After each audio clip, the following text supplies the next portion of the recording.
Your business, your rules. Grow a business that works for you. This is the Her Business Podcast. Hey there, Suzi here. Welcome to the Her Business Podcast. I'm the CEO at Her Business and I am your host. And today I want to talk about something that I think is at the heart of why so many business owners feel stuck, even when on paper everything looks like it's working. Because here's what I've noticed after many years of working with women in business. The women who come to me for guidance and support, they're not beginners. They've already built a business that works. 6 figures, 7 figures, they have a team, they have clients who love them, they've got a great range of products and services that they love most of the time. And yet so many of them say the same thing, and that is, I feel like I've built a trap. And the business that was supposed to give them freedom has become the very thing that takes their freedom away every day. And so if that resonates with you, this episode is going to be a really important one, because today I'm going to walk you through something I call the identity gap. What it is, why it's the real reason you're stuck, and what it actually takes to close it. So let me start with a question, and I want you to really sit with this. When was the last time you felt truly free and happy in your business? Not busy, not productive, not successful on paper, but actually free, actually really happy. Because here's what I know. Most of us start our businesses because we want freedom. Freedom to choose our clients, freedom to set our own hours, freedom to build something that really matters. And yet along the way, time goes on and something shifts. The business grows, but so does the weight of carrying the business. You become the person everyone comes to, the person who holds it all together, the person who can't step away. And you've tried delegating, you've tried systems, you've tried working on the business instead of in it, but somehow you always end up right back where you started, in the middle with all the spokes pointing at you. And I want to tell you something that might feel like a relief. It is not your fault. And it's not because you're doing anything wrong, it's because maybe you're trying to solve the wrong problem. I was recently with a woman who runs an incredible business. She's done all this work to step out of the day-to-day, and then a crisis hit. And she found herself right back in the weeds, rewriting customer letters, managing logistics, doing a whole lot of things herself again. And she said something that really stayed with me. She said, I caught myself back in the operator role. But this time, I asked myself, what would a leader do? Now, this woman's taking part in a program I have called the Leadership Lab, and we talk about these two roles, the operator and the leader, and how our role as business owners is to keep stepping away from the operator role into the leader role. So she said, I caught myself back in the operator role, but this time I asked myself, what would a leader do? And the answer for her was, document this process so that next time it doesn't have to be me jumping back in the weeds. And that's the shift. And I want to tell you something else that might be a relief. If you keep ending up back in the weeds, again, it could be that you're trying to solve the wrong problem. So we're going to talk about that. Now, I want to talk about this idea about there being two versions of you. And I want to start by painting a picture. I want you to imagine two versions of yourself side by side. On the left is the operator. She's the one who started the business, who built it from scratch. She's resourceful, she's capable, she works incredibly hard. She's the one who says, just give it to me, I'll do it faster. She checks her emails at 11 p.m, she's in every meeting, she makes every decision, she's brilliant, and she's also exhausted. The one on the right, remember there's two versions of you side by side, she makes decisions with clarity. She trusts her team. She takes a week off and the business does not skip a beat. She's not carrying everything. She's creating space for what actually matters. Now, the operator and the leader, they are two different people. They have different skills, they have different mindsets, and they actually have completely different ways of operating. And right now, maybe you're stuck between those two roles. You can see the leader you want to become, but you're still showing up as the operator every day. The space between them, that's what I call the identity gap. And one of the women in the Leadership Lab, the program I just mentioned that we're running, it's a 4-week program, she said, I realized I'm a little bit further along than I thought I was. I still have a foot in both camps, operator versus leader, but I'm further than I thought. which was a nice realization for her and a fantastic one for me to hear as well. And I love that because so many women are further along than they give themselves credit for. The gap isn't always enormous. Sometimes it's just about recognizing where you already are and then deciding to keep going, to keep moving further into your leadership. And the thing that trips us up the most is this. When we feel stuck, what do? We look for a solution because we're entrepreneurs. That's what we do. A strategy, a system, a course. We think if I just learn the right thing, I'll figure this out. But the identity gap is not a skill problem. It is not about strategy. It is not about your knowledge. It is about your identity. You can't think your way into a new identity. You can't learn your way into a new identity. You have to become this other version of yourself. And that's a completely different kind of work. It's the work that lights me up. And it's the work I love helping women with. Another woman in our lab, our leadership lab, she said, when I started my business, I thought what I needed to do was to be really good at what I did. If I do a great job, she said, people will love my business. But that thinking shifted. Actually, she said, it's in my insights and my collective knowledge. That's the kind of leader that I need to be now. Not just be good at what I do, because I'm good at what I do, but if I'm good at what I do, if I do a great job, it probably means that I'm doing too much. So what she's saying is, if I'm just focusing on doing a better job at my job, I'm probably doing too much myself. And that last line really hit me. If you're doing a great job at everything, you're probably doing too much because that's not closing the gap. That's not transforming you into a leader. And I want to be really honest with you about what staying in the gap between operator and leader, between who you are and who you want to be, that actually costs you more than we realize. Firstly, it costs you your time because every decision, or almost every decision, runs through you. Every problem you solve that someone else could handle, every hour you spend doing instead of leading, that is time that you are never going to get back.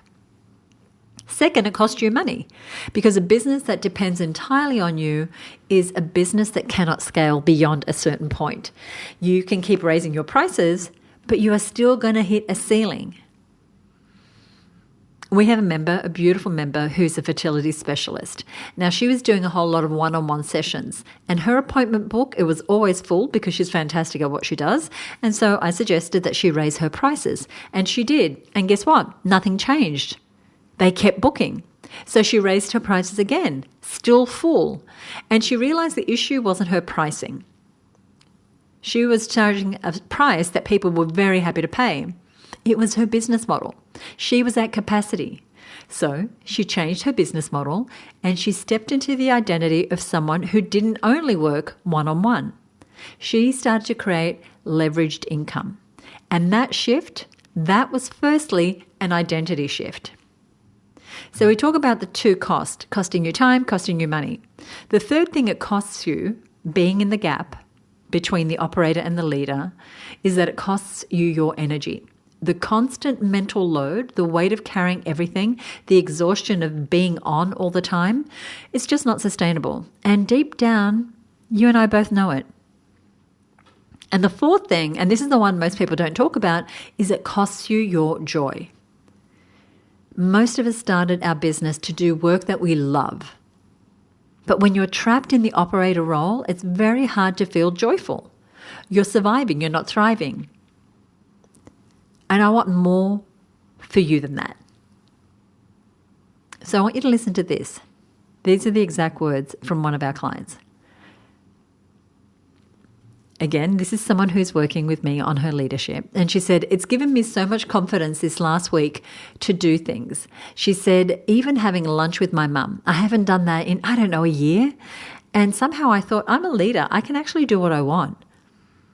And that's to have lunch with my mother because I can. Now, to give you a bit of background, the task for that particular person was to look at her schedule and start to build in some things that bring her joy. Spending time with her mum was something she said she hadn't been able to do for a year. And I know this. It's like, oh my gosh, I've been trying to get to a massage for ages. Why can I not seem to fit it into my calendar? Or whatever that is for you, whatever it is that's going to bring you joy.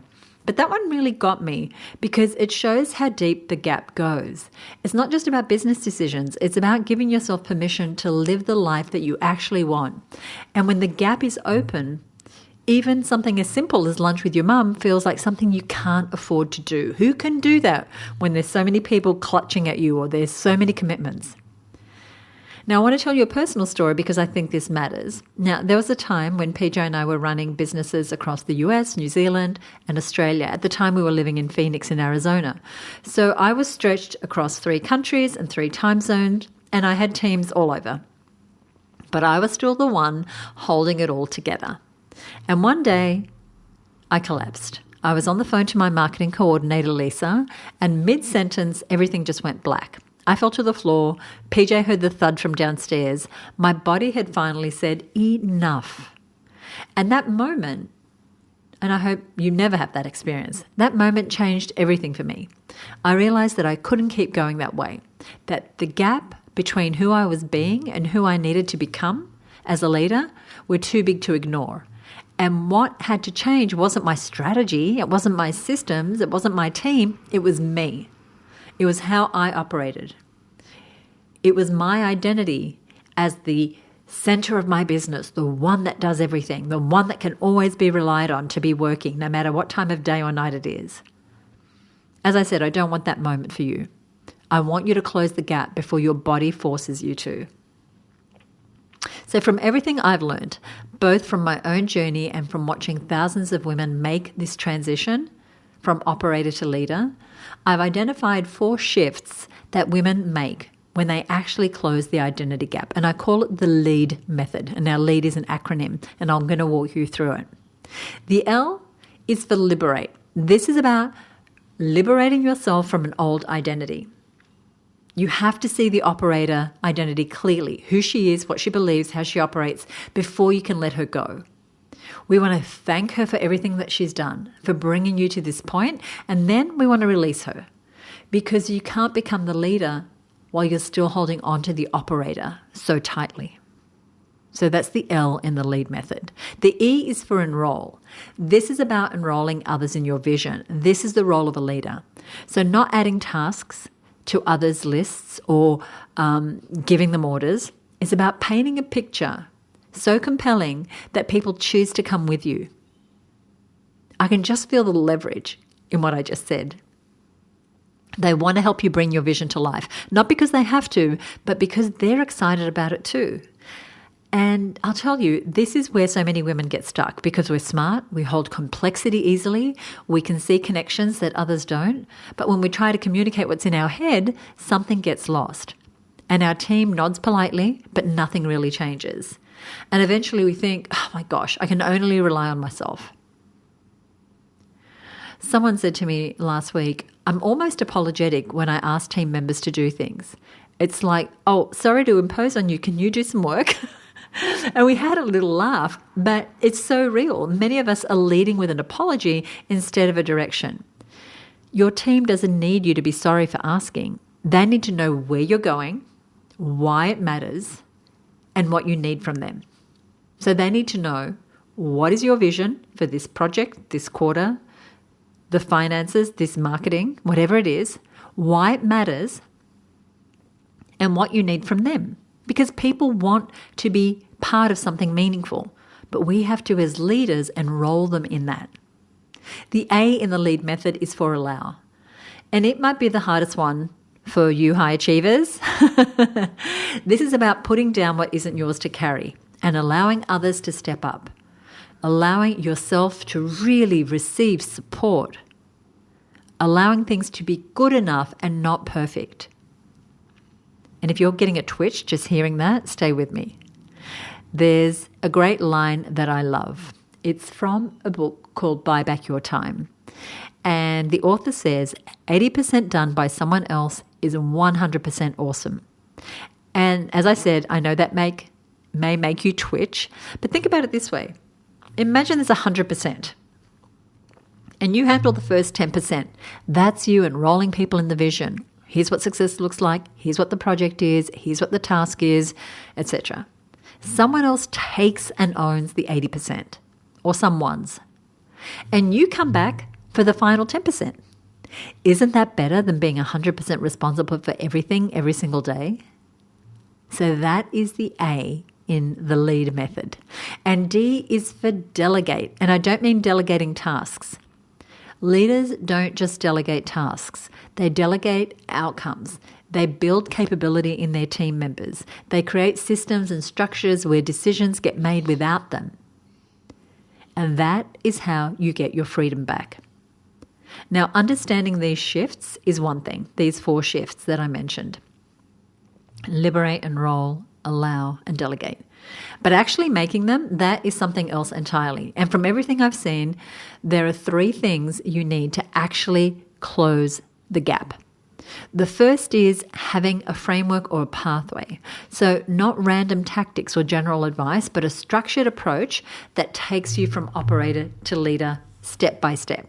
Second, you need support, someone who's been there, who can guide you through that messy middle, because identity shifts are deep work. You need someone who can see in you what you can't see in yourself. I know for me, it's been my mentors and the people around me who've seen the leader in me before I could see her myself. And third, you need the right environment. It's very hard to make a shift when you're surrounded by the same conditions that created your existing patterns and old patterns that you keep repeating. You need to be around other women who are making the same transition, women who are showing up as leaders, who can be your role models and who believe in the version of you that is emerging. One of our members said, "I'm so grateful for the women I get to connect with. They're smart, intelligent, and beautiful humans. And for me, I'm in a point in my leadership when I'm stepping out of the CEO role into a real director's role. So this is all real." Another said, "I just love seeing all the women in the group growing together as a group. It's really lovely." And so what I wanted to say is that you can read every book and watch every video, but unless you're in the gym with a trainer and a program structured for your goals, it's hard to see the results of getting fit. And closing the identity gap as a leader works exactly that way. And here's what I want you to know. On the other side of the identity gap, things look very different. The women I've watched close this gap, some as recently in just the last couple of weeks, is that they don't just run better businesses, they live differently. They make decisions faster because they trust themselves. They lead their teams with clarity instead of anxiety. They take time off and the business doesn't fall apart. They stop carrying everything and they start creating space for what actually matters. That is not a fantasy. That is what's possible when you step into the identity of a leader. And once you start operating that way, you cannot go back. You won't want to. The way you make decisions, the way you hold your boundaries, the way you show up for your team, it shifts permanently. So I want to leave you with a question to sit with. And it's this: who do you need to become to lead the next chapter of your business? Not what do you need to learn, not what system do you need to implement, but instead, who do you need to become? Because the version of you who started this business may not be the version of you who needs to lead it now. And that's not a problem. That is about your growth. That is about your evolution. And it's the most important work that you can do. So if what I've said here today resonated with you, I would love to hear about it. Send me a direct message on Instagram. You will find us at Her Business. Or share this episode with another woman business owner who might just need to hear this today. And if you are not already part of the Her Business Network, this is exactly the kind of conversation we have every day inside of our community. And we are just in the process of developing additional leadership resources for women. So just direct message me on Her Business and I will firstly respond to your question or comments. But second, I'll make sure my team notifies you of some of the really great programs we have coming up for leaders. Now, on our website at herbusiness.com/354, and that's because this is episode 354, you're going to find a summary of today's episode and links to the resources I've mentioned. If you are new to listening to the show, welcome. Go ahead and hit subscribe or follow wherever you're listening.